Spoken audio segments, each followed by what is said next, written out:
Hello, everyone. This is Still Rose's podcast. This podcast was created for women by women to elevate women's voices. I hope everyone is doing wonderful. I took a little brief hiatus for a week or so, and I've been doing that not regularly, but here and there when things are a little bit busy and I'm just trying to make sure that I'm maintaining my sanity. And so last week I didn't do any fresh episodes. So this week I wanted to make sure I came back with you with some good ones. So I have a topic that I've been wanting to touch upon for a little while with you. So I've told you before about my son-in-law, how proud I am of him. He launched his own brokerage firm up in North Jersey, doing very, very well. Just great mind, really great energy. And honestly, like I can't say enough about how proud I am for launching his own business. Doing that is such a scary thing. And it's so amazing to be able to be a part of someone's journey with that and encouraging him. Whenever he and I get together, or when the whole family gets together, he and I always try to steal some time together to talk business. I like to talk, I'll talk to him about the podcast, other projects that I have going on. He talks about me, talks about his business a little bit to me. A lot of the times I'm asking him questions about his marketing. What is he doing? How's he getting the word out there? That's always where my head goes. And, we just kind of talk back and forth, compare notes. I always encourage him because I know he will be successful and it's just a matter of time. So, very, very proud of him. So we had this interesting exchange that I wanted to say to you guys. Now, we're going back and forth about just random things. And he says to me, I noticed that you don't do anything on your social media anymore. Meaning like I don't do any posts, I don't do videos, I don't do anything. And, before I replied to him, I kind of paused for a minute because there's been a few years of history here as to why I just halted all social media. So in the beginning of time with the podcast, I was going hard with it because you're basically making the assumption that the only way my podcast can be successful is if I feature it on social media, because that's where the followers are going to come in. And then when you have your followers there, they're going to subscribe to your podcast. And once they subscribe to your podcast and what you're going to try to do there, and this is what I'm telling you what I have been told, right? This is how you're successful with a podcast. Once you have your social media following, what you want to try to do is get everyone's email addresses, because the goal here is you want an email address list. Why do you want an email address list? Because ultimately from the podcast, you want to actually try to sell something to this email address list. That's where you're supposed to be generating your money. That's like, in a nutshell, how you're supposed to draw in people, how you're supposed to generate money with your podcast. Now, I know all this. I took a bunch of classes, did the research. I'm all in. So in the very early years of the podcast, I was hitting the social media hard. And then I, at one point, um, had a podcast call for other reasons, and it was this bro, and I have this meeting with this bro, and he starts kind of being very condescending, and which was comical to me because he was much younger than me.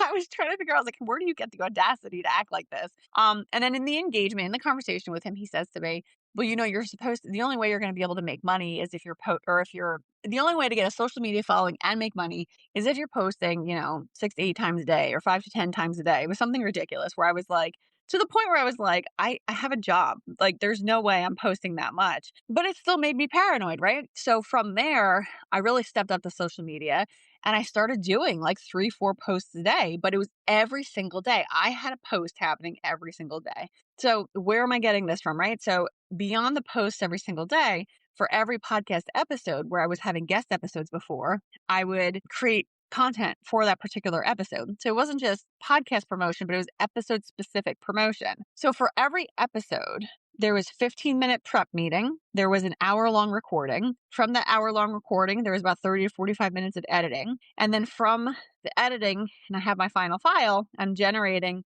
3 or 4 social media posts for the episode itself. The way that I used to work it before is I would do blocks of recording. So for the fall season, I always did a spring and a fall. And for the fall season, I would start recording in, let's say, like June. I would record from June to July, and I would have this stock of episodes. Normally during the summer months, I would just do mini episodes. So I didn't release any guest episodes until the fall. And then I would do a fall kind of unveiling on social media. And then I would run a new guest episode every single week. And so essentially for like 3 or 4 months of the year in the spring and then in the fall, I wasn't really doing any podcasting. It was all pre-scheduled, pre-canned, like just putting it out there. That was a lot to say, and it made me tired saying it. So I got to a certain point where I was considering just not doing the podcast altogether. And I started to have this revelation of I want to do the podcast. I want to continue engaging with people. However, I cannot handle this workload on top of my actual job because I think I have expressed to you guys enough. My job is very busy. There's a lot going on at my job. I consistently have things to do. So to have the podcast as a full-time job and then my job as a full-time job and a half wasn't going to work. So what do? Cut out all social media. And then I cut out the guest episodes. I couldn't do it. I just could not commit to it anymore. So I scale back everything and decide, you know what? I'm just going to do mini-sodes, not going to do anything else. And let's see what happens. Oddly enough, the podcast grew. I have some thoughts on that, but I want to go back to my original discussion. All this flashes in my mind when my son-in-law says to me, you don't do anything on your social media anymore. Why? I don't have time. That's what I said. I don't have time. And I could see the look on his face. And I was waiting for him to say it. Yeah, but the weekends, right? Okay. Yeah, the weekends. I know. Yeah. It's 2 days. It's 48 hours on the weekends that you have for yourself. Now I could see in his young, late 20-something male mind, he couldn't comprehend how I couldn't carve out the time on the weekends, which I used to. I used to do about 4 or 5 hours a day. I'd work from like 8 to 12 or 9 to 1 or something every Saturday and Sunday. And I did it religiously, making sure I was putting out all my podcast stuff. And that's where I cracked and I had to stop. And I told him, I was like, look, I can't meet that. I can't meet that demand anymore. I'm like, the weekends are for my family because I do think of it very much as from Monday to Friday, I'm wholly dedicated to my 9 to 5, wholly. And then plus I'm throwing in episode recordings here and there on the weekdays to make sure that I'm getting, episodes out to you guys. And so I get to this certain point where I'm like, I just can't do it on the weekends anymore. Now, the funny part to me, our conversation got interrupted and he went his way and I went my way in the house because we have the kids running around and everything. And it was just the comical part to me was that I could tell he couldn't wrap his male mind around the fact that I didn't have the time. Now I'm going to give you an example of this because this is actually how my weekends always go. Saturday's my no technology day. Low technology, no technology, focused on being in the moment day. That's my Saturdays, always now. And on Sundays, I'm almost always committed to doing some work. I'm always going to record episodes on Sundays. However, this is what usually happens, and this is what happened today. I promised myself I'm going to get up super early and do some work. Super early for me is like if I could get myself up at 5 o'clock. For some reason now, there's like a mental block. My body is not rejiggering to the fact that we did spring ahead and the time changed, officially. My body is not in it. We don't want to deal with it. So I can't get up at 5 a.m. Not going to happen until we fall back. Sorry. So there's that, right? So I can't get up. And then beyond that, I don't really want to get up that early on a Sunday. My God, I work so hard all week, right? So I end up getting up around 7 or so. And then ultimately in the morning, I want to have my cup of coffee and I sit with my husband for a little bit. And then I'm, doing my meditation or I'll start making breakfast right away. And then breakfast is like an hour and a half, but then I have to clean up that breakfast. And then I got to figure out what I got to do for the day. Do I have any donations that I have to make for the day? Do I have to, beyond the donations, do I need to clean anything? Is there laundry that needs to get folded? Is there enough groceries in the house? Did I remember to buy eggs? Did I remember to get the bread? Do I have enough food for lunches this week? Do I have all the snacks that I need for this week? Where are the kids' clothes for the week? Did I fold everything okay? Yes, it's all washed. I did fold everything. Where's their lunch boxes? I have to run their lunch boxes through the wash. It's all of the stuff that makes the week easy for everybody is what has to happen. Let me make sure I meal prep something for myself on Sunday because otherwise I won't eat all week. There's all these things that have to happen. And those are my things that I need to do to make sure that we get through the week and we're successful. I, as a woman and as a wife and a mother, need to get these things done. My son-in-law has the great fortune to be engaged to my stepdaughter, who is homemaker extraordinaire, cooks these fabulous meals, takes care of their sons, takes care of the household, make sure that all the things are done. So he does not have to think about those things. Therein lies the difference. I have to think of all these things. Now, beyond the fact that, yes, on Saturday, I'm prioritizing spending time with my family and I'm prioritizing low technology, Beyond that, I wouldn't want to give my Saturday up either, to be perfectly honest with you. If I was going to giving up my Saturday, then I wouldn't have my focused family time. And then what does that say? Because that Monday through Friday, I'm also not focused on family time because I'm on schedule and I have to get my work done and I have to make sure that my team is okay and I have to make sure my kids are okay.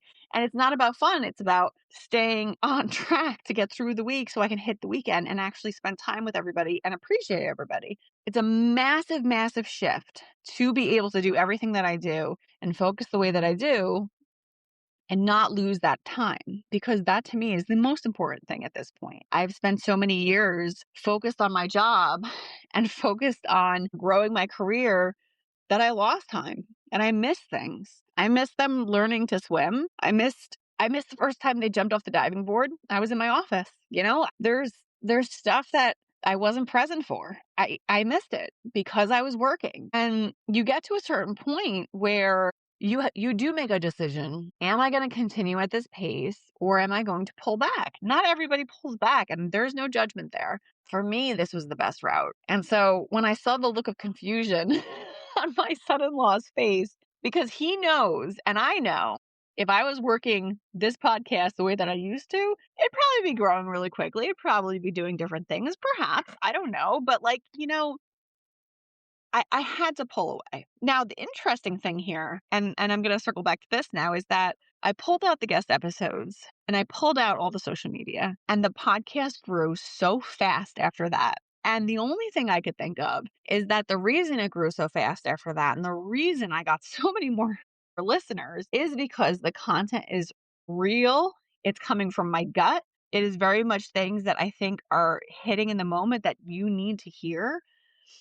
And that's why it's growing, because of the authenticity behind the voice versus I'm trying to do everything I can to get your attention and show you these flashy, shiny things and then sell you a song and dance. I'm actually not doing any of these things. The whole goal of this podcast was to showcase standard every single day life of a woman professionally working and also maintaining a husband and a family. I'm not really sure I know anybody else that does it the way I do. I'm sure there's people out there doing it the way I do, but either way, the takeaway really is like, I made a decision here, stand by it wholeheartedly. And yes, I do happen to think of the fact that my son-in-law will never have to make that decision. My stepdaughter will always be the homemaker. There is a vast difference between female entrepreneurs in that sense and male entrepreneurs because we are forced to make a choice. That choice never feels good. And I do wonder to myself sometimes, from the male perspective, is that a struggle? I may dig there. You know what? I think I might do some research there on my own and start poking around and for the fellows that I know and just see, what do they say? Is there a struggle? Do you feel bad? Is there guilt? Because I'm going to be honest with you, like I feel it horribly. And I'm wondering if they feel it on the other side or if they don't at all because they know that they have someone else taking care of everything. Food for thought. I'd be interested in hearing everyone's opinions on this. Please feel free to message me on LinkedIn or Instagram. I might not be posting, but I absolutely will check. You can also email me. It's steelrosespodcast@gmail.com. Feel free to email me topic requests as well, because I have gotten those. So I'll be doing those episodes too. But yeah, I think this is an interesting one because it struck me. It really did, this conversation. Anyway, I hope you all having a great Monday. I'm excited to be with you for the month of May. Again, I hope to hear from you. Thank you so much for hanging out with me today, and I will catch you on the next one. Take care.